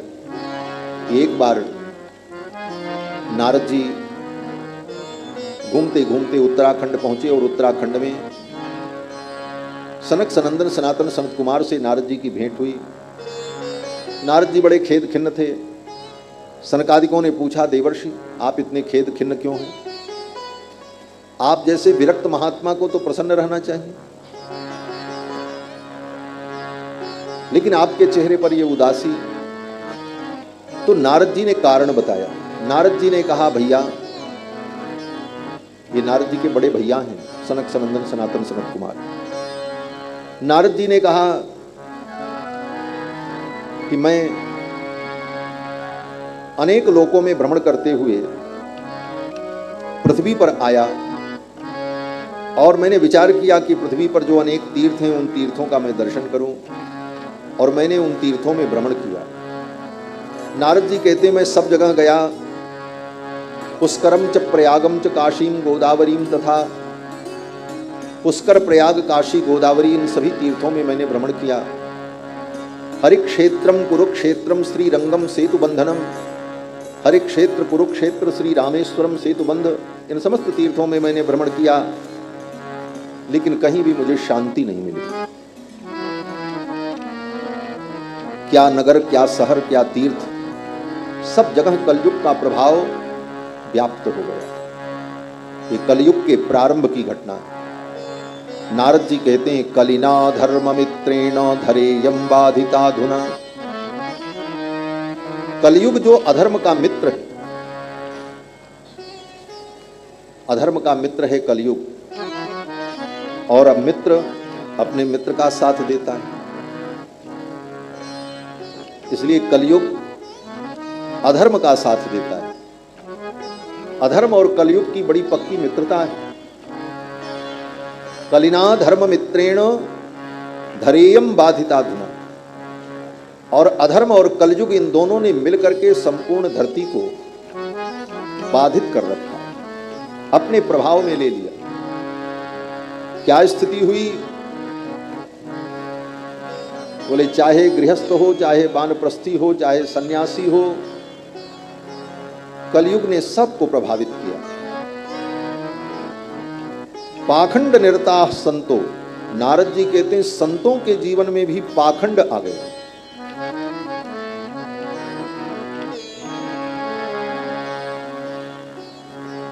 जिसे दुनिया संत मानती है उनके जीवन में भी पाखंड।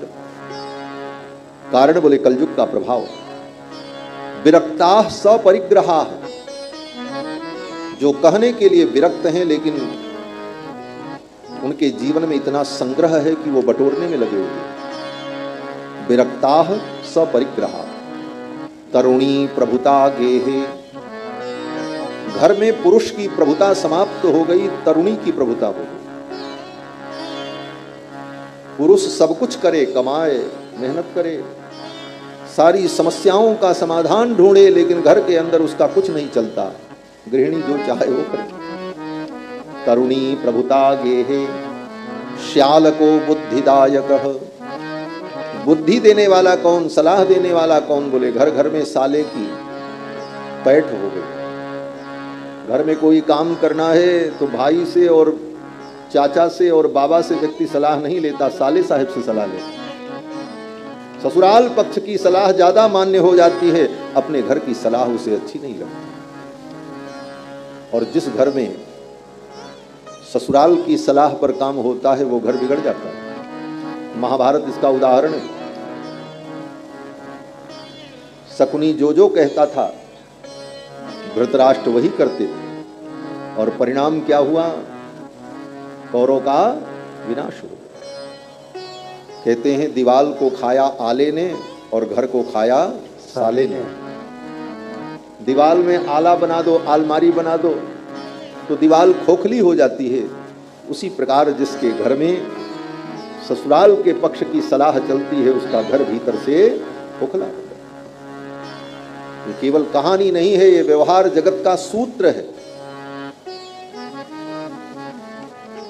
नारद जी कहते हैं श्यालको बुद्धिदायकः आश्रमा यवनैः रुद्धा। जो बड़े बड़े आश्रम थे वहां पर यवनों ने, पापियों ने, म्लेच्छों ने जाकर के आक्रमण करके उसे नष्ट किया, ध्वस्त किया। और उसका उदाहरण तो आप देख ही रहे हैं। अयोध्या में मंदिर तोड़ा, काशी में मंदिर तोड़ा, मथुरा में मंदिर तोड़ा।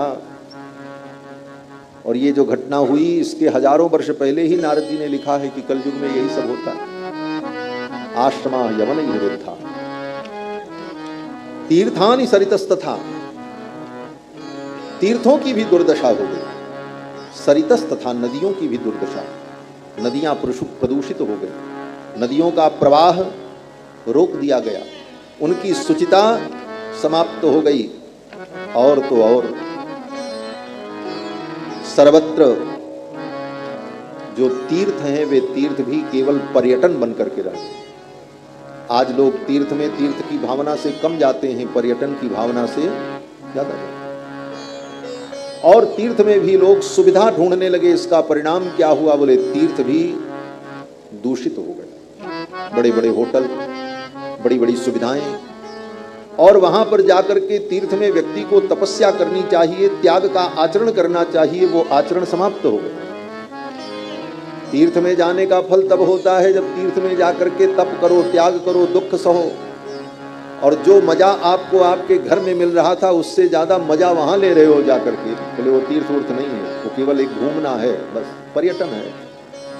तो तीर्थाटन समाप्त हो गया, आज पर्यटन बचा है।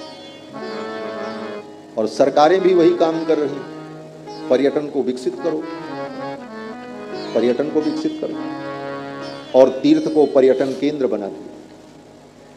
और अब तो पर्यटन केंद्र से ज्यादा व्यापार केंद्र बन रहा है।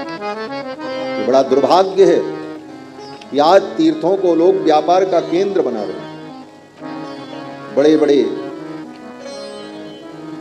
पैसे वाले लोग तीर्थों में जाकर के इन्वेस्ट कर रहे हैं। यहाँ होटल बनाओ, बढ़िया चलेगा। क्यों? बोले यहाँ भीड़ बढ़ रही है। यह स्थिति है। तीर्थ भी दूषित हो गए। तीर्थ में जाकर के जिस प्रकार हम तप और साधना करते थे, मंदिरों में जो रूखा सूखा प्रसाद मिल जाए वो पाकर, और भूमि पर शयन करके जो हम तप करते थे वो सब समाप्त हो गया। नारद जी कहते हैं सर्वत्र ये स्थिति। नारद जी ने कहा कि मैं वृंदावन गया। वृंदावन में जमुना के तट पर एक स्त्री रो रही थी और उसके अगल बगल दो पुरुष बूढ़े पड़े थे। उस स्त्री ने हमको देखा और कहा, भो भो साधो क्षणम तिष्ठ, हे साधु एक क्षण के लिए रुक जाओ, मैं बहुत दुखी हूं, मेरा दुख दूर करो। नारद जी ने पूछा, देवी आप कौन हो, क्या है दुख आपका? तो उस देवी ने कहा